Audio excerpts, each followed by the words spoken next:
Hi, I'm Noel Salas for the Surfboard Empire.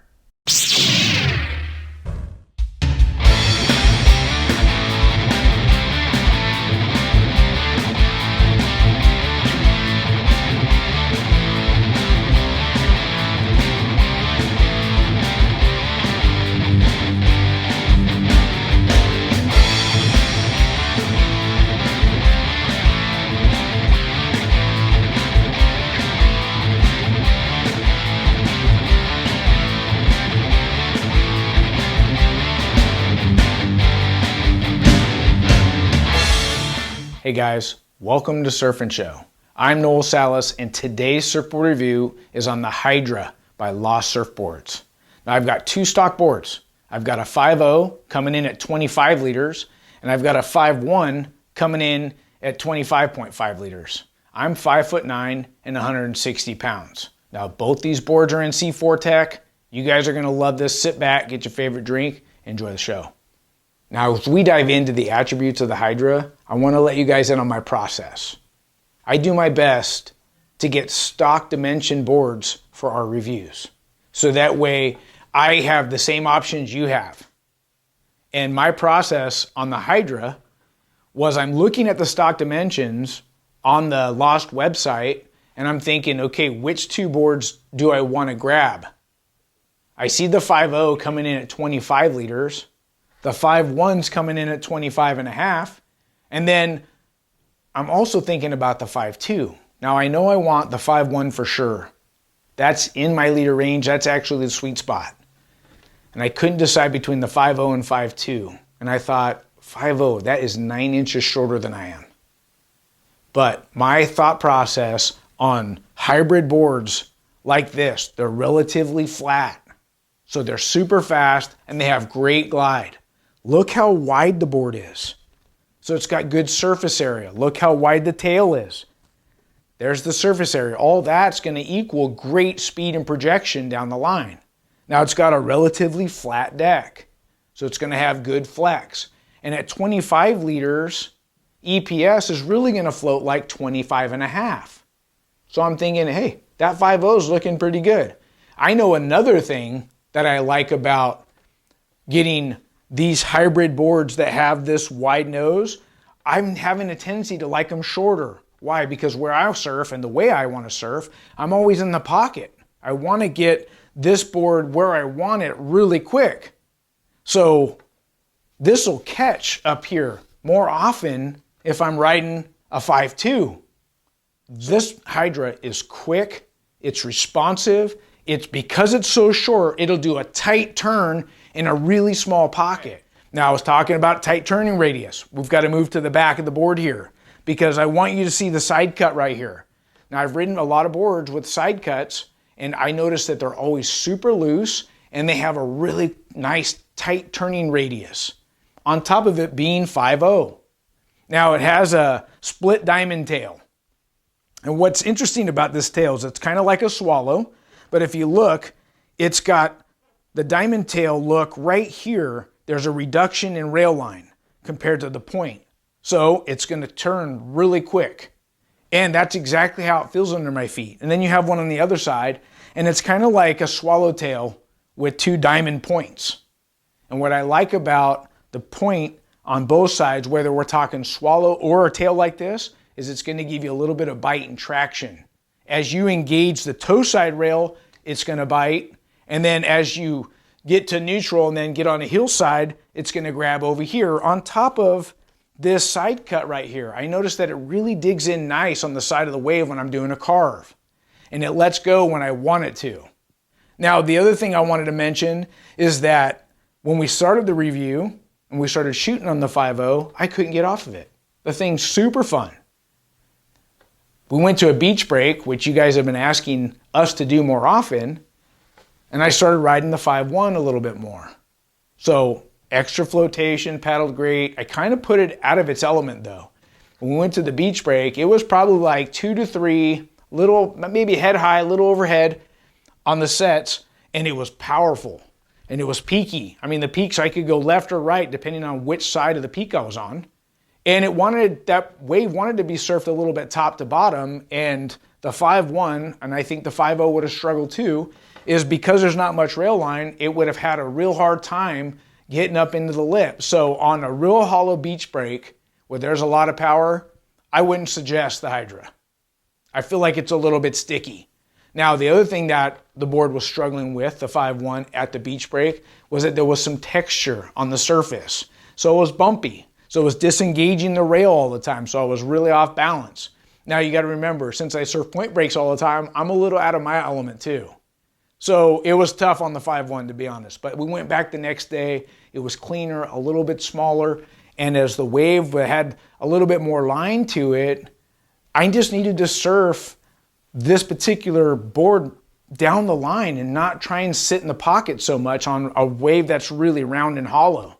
So if you're looking for a board that projects well, mushy waves, like you East Coast, Virginia Beach, Virginia guys, or Florida guys, this board flies. I mean, it'll project over sections and it'll get around little tiny mushy flat-faced waves very, very well. So the bulk of the review, I rode the 5.0 and absolutely loved it, and I couldn't be happier with the two boards that I chose. Now the bottom contours on the Hydra, there's a lot going on. I've got a straight edge, we're gonna look at it together, but I want you to see there's a panel over here and a panel over here. That panel Matt's calling a chimed Hydra hole. We'll talk about those in a minute. Let's focus on what's going on. There's a single in between these two panels. And as I come down towards the fin, it's starting to go into a double concave. And he's carrying that double all the way through the tail. And then now we're starting to run into some V here. So you can see it rocking back and forth. And I think pairing a double concave with the V on a little wide board like this keeps it nice and smooth rail to rail. Now I want to talk about the chimed Hydra hole. You can see it right here. There's a line here and here.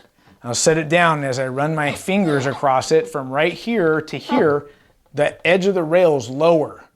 But if I turn it face down like it sits in the water, the edge of the rail line is now higher. And that's supposed to help the board go rail to rail quicker. And when I put it on rail, I'm getting bite, I'm getting hold, and then I'm driving through that turn. The other thing is, at the peak or at the top of a top turn, it's nice and forgiving. That's exactly how this board felt. Now I want to talk about the different fins I tested. And I ran a bunch of different configurations. I started with my favorite quad set. So this is the Naked Viking Peregrine size large side fins. And then I have the Pyzel medium quad rears. And since this board's so short at 5.0, I kind of felt like it was pivoting too quick. And I wanted to have more of a raked fin in there to tone it down a bit and maybe have a little bit more carving and a little less pivot. So I put the Captain Fin Black Panther fins in. And these are the Dane Reynolds, and this felt great. And you guys keep asking me all the time, can you mix and match quad sets? Absolutely. Remember, your side fin's gonna dominate. So if you wanna carve more, you can have a fin with more raked and then pair it with a pivot quad rear set, and you'll kind of get the best of both. Now, I also ran it with a Twin Plus trailer. That's the T1 with the small center fin. Worked great there too. I also got these S-wings, and it's pretty classic. It sets up side fins and a small center fin here. I've had these fins for over a year. And what got me is some of our community was asking me to review these fins and if I'd tried them, and I'm like, man, those things look super trippy. So after having them for roughly a year, I'm like, I don't even know what board to put them in. I don't even know what they're supposed to do. So if you look at it, it's supposed to have propulsion. It's supposed to move back and forth because the tip's pretty flexible. Now I have a couple different colors. This is the most flexible for lighter people. And then I have the orange ones, which is a medium. So it really matters because the more flex the fin has, the more propulsion you'll get.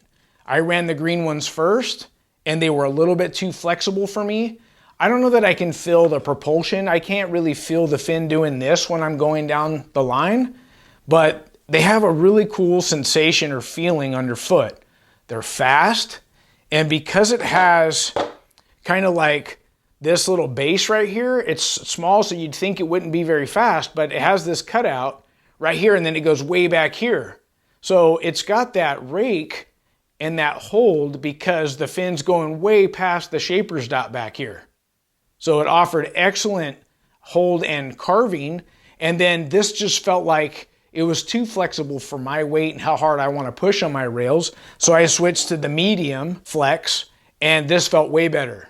Now, one of the things that I really liked and kind of caught me off guard about these fins is right when I stood up, I'm trying to figure out if I can feel anything. And I'm like, okay, so I just started going down the line. I'm like, wow, they feel pretty fast. And then I did some front side carves. I'm like, that feels good. And it really toned the board down. It almost felt like I went from 5.0 to like 5.2 because I could really draw the turn and hold it, and I was generating speed, and it really made like a longer turn. But then when I did a backside snap or a reverse, because of this cutout back here, I felt like it had good release too. So I was pleasantly surprised with these S-Wings. They're pretty legit, and I think it's worth a go on these types of small boards like this. They're fast, you can carve good with them, and then like I said, they have great release, and I'm pretty stoked. Great fin, lots of fun. Now I haven't mentioned it, but the Hydra's a great paddler. I want you to focus on bottom turn, top turn, rail to rail, real smooth with good flow. So no hesitation from turn to turn there. This little right quick check turn, nice spray on that. And I like the agility in these small waves. Now this little left, I have the S-Wings in there. Nice release on that top turn. Kind of get out of rhythm, but able to get the board right back on the open face and do some good turns. And I really felt like the S-Wing gave me good speed down the line and good control. Watch this two-turn combo right here. Release, bottom turn, nice top turn right there. Now this, I'm pushing the limit on the little 5-foot board, but the S-Wings, like I said, it really calmed it down, able to do some good carves, quick from rail to rail with a nice little whitewash rebound. Well guys, I hope you enjoyed today's review on the Hydra. This is a favorite for 2020. I like it for 1 to 3 foot groveling for beginner, all the way to pro level surfers will have fun on it.